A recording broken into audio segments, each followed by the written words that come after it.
जय गुरु जी। संगत जी, जो भी नई संगत गुरु जी महाराज से जुड़ रही है तो उनके मन में ये सवाल जरूर आता है। गुरु जी के बारे में जानने की इच्छा होती है कि गुरु जी का जन्म कहाँ हुआ, गुरु जी ने महासमाधि क्यों ली, गुरु जी ने अपना फिजिकल झोला क्यों छोड़ा, ऐसा उस दिन क्या हुआ था। संगत जी, गुरु जी जब फिजिकल फॉर्म में थे तो उनकी कुछ लिमिटेशन थी।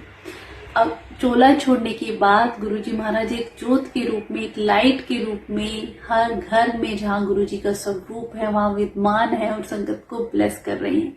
गुरुजी के चोला छोड़ने के बाद लाखों करोड़ों गुरुजी से संगत जुड़ रही है और गुरुजी महाराज अपनी ब्लेसिंग दे रहे हैं। गुरुजी हर पल संगत के साथ है। संगत जी अपनी प्रेजेंस किसी भी रूप में, अपनी फ्रेगनेंस के रूप में या अमृत वर्षा, जल वर्षा, शहद वर्षा के रूप में और अपने दर्शन के रूप में संगत को कराते हैं। संगत जी, पर जब गुरुजी फिजिकल फॉर्म में थे संगत जी, 30 मई 2007 को गुरुजी ने अपना फिजिकल चोला छोड़ा।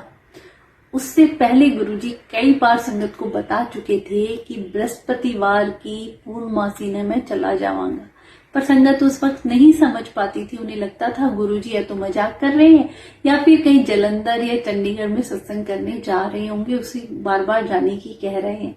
संगत जी, गुरुजी ने कई बार, कई महीने पहले ही, क्योंकि भगवान है, भगवान को तो अपना जन्म लेने का, कब चोला छोड़ के जाने का है, सब पता होता है संगत जी। और वो अपनी मर्जी से ही धरती पे आते हैं, अपनी मर्जी से ही जाते हैं।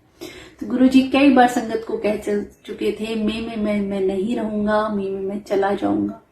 ऐसे ही उन्होंने बता दिया डेट भी कि पूर्णमासी को मैं चला जाऊंगा।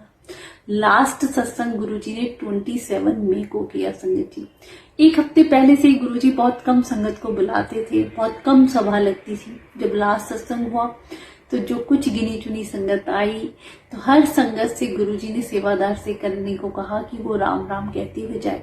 संगत उस वक्त भी नहीं समझ पाई कि गुरुजी ऐसा क्यों कह रहे हैं। फिर गुरुजी 2 दिन किसी से नहीं मिले। संगत जी, 30 मई को जो गुरुजी के खास सेवादार थे, नजदीकी, उन सबके पास फोन जाता है कि गुरुजी ने महासमाधि ले ली है। उन्हें समझ नहीं आता है कि ऐसा क्या हुआ।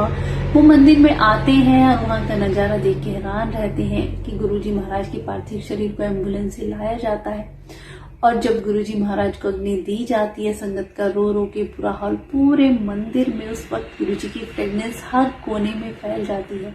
किसी संगत को ओम के दर्शन होते हैं, किसी को गुरुजी के दर्शन होते हैं। सारी संगत जी, पर गुरुजी कहीं नहीं गए हैं, हम सब के साथ हैं।